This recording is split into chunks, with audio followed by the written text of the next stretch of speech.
Hey there, welcome to Digital Tech Studio. In this quick tutorial, I'm going to show you how to update the installed applications and the system applications on Mac. So installed applications are the applications that you install from the Apple Store.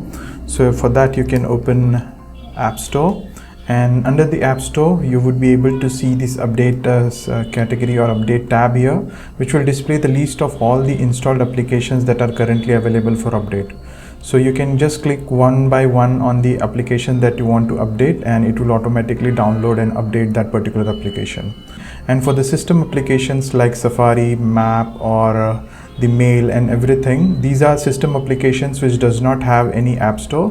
For that you need to update your Mac OS itself. For that, what you can do is you can click on this Apple logo here in the menu bar and go to System Settings.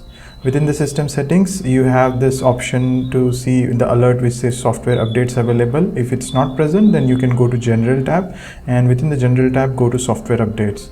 Now here you would be able to see the available updates. So here you can see the Max Sonoma update is available and the Pro Video formats. Now if there are any other application updates like Safari or any other application updates, you can click on this more info and it will display here. Sometimes what happens is the system update itself includes the update for all the applications that are installed on your computer. So what you need to do is you need to simply download and restart the computer, and it will automatically update all the system applications. So in this way you can update both system applications as well as installed application from the App Store.